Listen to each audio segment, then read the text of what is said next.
मैं सुकन सक्तानी कंप्यूटर विज्ञान व्याख्याता श्री राम गोपाल गाड़ोदिया, उच्च माध्यमिक आदर्श विद्या मंदिर सुजानगढ़। प्रिय छात्र छात्राओं, ऑनलाइन क्लास में आपका स्वागत है। आज हम अध्याय 2 में आगे एरे के बारे में अध्ययन करेंगे कि सर्च क्या है और सर्च कितने प्रकार की होती है। सर्च क्या है? सर्च एक डाटा स्ट्रक्चर में निर्दिष्ट डेटा तत्व को खोजने का माध्यम है। ये माध्यम 2 प्रकार का होता है, जैसे लीनियर सर्च और बाइनरी सर्च। आज हम अध्ययन करेंगे कि लीनियर सर्च क्या है, बाइनरी सर्च क्या है। लीनियर सर्च बुनियादी और सरल सर्च एल्गोरिथम है। लीनियर सर्च में तत्व और मान को तब तक सर्च करते हैं जब तक मिल नहीं जाता है। इसमें दिए गए मिलान होने पर एरे इंडेक्स का मान प्राप्त होता है, अन्यथा -1 प्राप्त होता है। लीनियर सर्च सॉर्टेड और अनसॉर्टेड मानों पर लागू करते हैं। जब तत्वों की संख्या कम होती है तो लीनियर सर्च बेस्ट होता है। यदि तत्वों की संख्या अधिक होती है तो उसके लिए हम किसका प्रयोग करवाना होगा? बाइनरी सर्च का प्रयोग करवाना होगा। तो लीनियर सर्च क्या होती है? एक बुनियादी और सरल सर्च एल्गोरिथम है। तो लीनियर सर्च में तत्व और मान को तब तक सर्च करते हैं जब तक वो मिल नहीं जाता है। इसमें दिए गए तत्वों को एक के एरे में उपलब्ध सभी तत्वों से क्या करवाते हैं? तुलना करवाते हैं एवं मिलान होने पर एरे का इंडेक्स मान प्राप्त होता है। तो इसका मैं आपको साधारण तरीके से बता देता हूँ कि जैसे हमारे पास में कोई भी 5 वैल्यू ली हुई है, तो उनमें सबसे वैल्यू से क्या करेंगे? हम बाकी की सभी वैल्यू से हम लोग तुलना करेंगे। यदि वो तुलना करते समय वो वैल्यू क्या होती है, उसमें छोटी मिलती है, तो उसके एरे के इंडेक्स के मान को परिवर्तन कर दिया जाता है। और यदि वो नहीं प्राप्त होता है तो वो -1 होता ही है। तो लीनियर सर्च क्या होता है? सॉर्टेड हो चाहे अनसॉर्टेड हो, मानों पर लागू करते हैं जब तत्वों की संख्या क्या होती है? कम होती है। आगे हम बाइनरी सर्च का अध्ययन करते हैं कि बाइनरी सर्च क्या है। बाइनरी सर्च सॉर्टेड एरे या लिस्ट पर लागू किया जाता है, मतलब पहले से सॉर्टेड एक लिस्ट होती है उस पर लागू किया जाता है। सर्वप्रथम दिए गए तत्व की एरे के बीच के तत्व से तुलना करते हैं। यदि तत्व के मान का मिलान हो जाता है तो एरे का इंडेक्स मान रिटर्न करता है। यदि तत्व का मान कम है तो निचले आधे हिस्से में होगा, अन्यथा ऊपरी आधे हिस्से में होगा। बाइनरी सर्च का उपयोग तत्वों की संख्या अधिक होने पर किया जाता है। तो बाइनरी सर्च क्या चीज़ होती है? बाइनरी सर्च सॉर्टेड एरे या लिस्ट पर लागू किया जाता है। सर्वप्रथम हम दिए गए तत्व की क्या करते हैं? एरे के बीच के तत्व से तुलना करते हैं, और यदि तत्व के मान का मिलान हो जाता है तो एरे का इंडेक्स मान रिटर्न करता है। यदि तत्व का मान कम होता है तो निचले आधे हिस्से में होता है, अन्यथा ऊपरी आधे हिस्से में होगा। बाइनरी सर्च का उपयोग तत्व की संख्या अधिक होने पर किया जाता है। अब हम आगे अध्ययन करते हैं सी में करैक्टर स्ट्रिंग। सी में करैक्टर स्ट्रिंग क्या होती है, मैं आपको बता देता हूँ। ये करैक्टर जो स्ट्रिंग होती है, ये जो सिंगल कोटेशन में जो लिखी हुई होती है उसको हम करैक्टर मानते हैं, और डबल कोटेशन में लिखी हुई होती है उसको क्या माना जाता है? स्ट्रिंग माना जाता है, स्ट्रिंग कहा जाता है।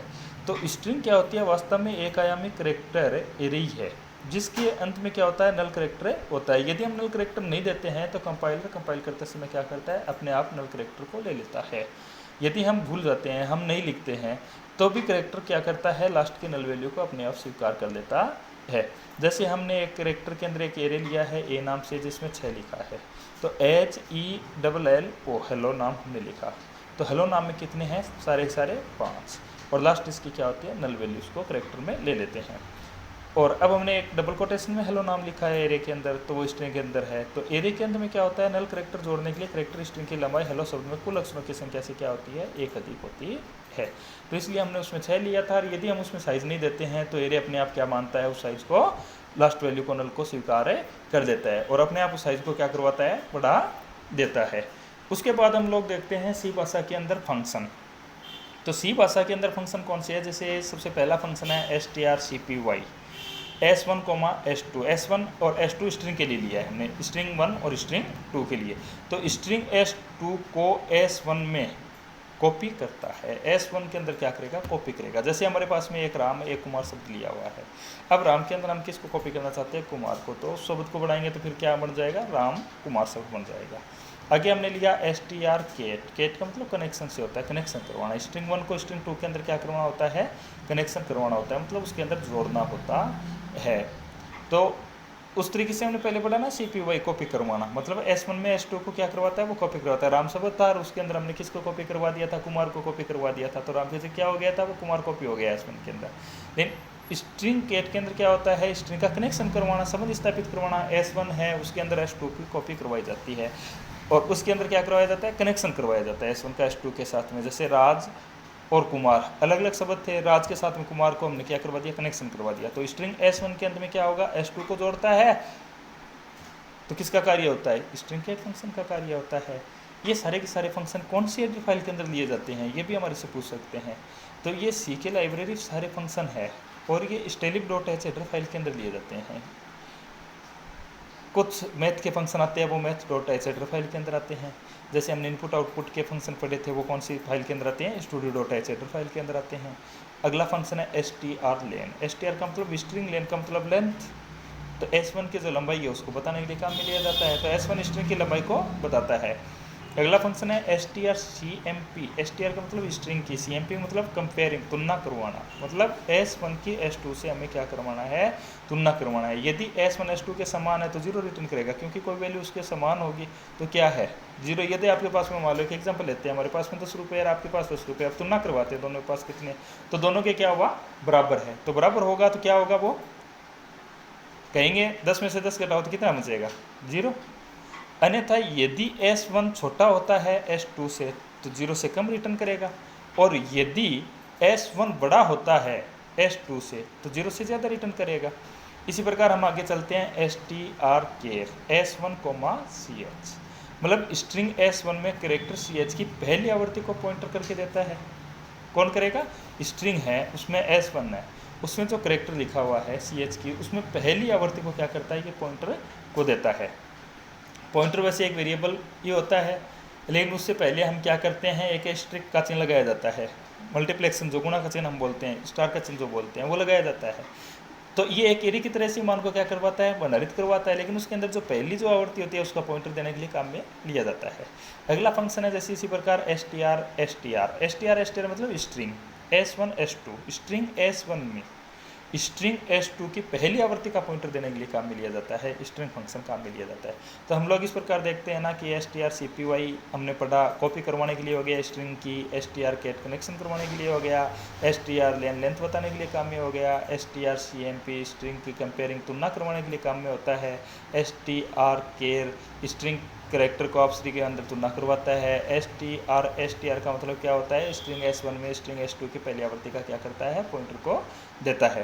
तो इस प्रकार हमने इसका जो फंक्शन है उसका नाम भी हमने लिखा, और फंक्शन के नाम के साथ में हमने उसका जो उद्देश्य है वो भी हमने साथ में लिखा है। तो हम लोग स्ट्रिंग CPY से फंक्शन से हम जान सकते हैं कि स्ट्रिंग S2 का S1 में क्या करवाया जाता है, कॉपी करवाया जाता है।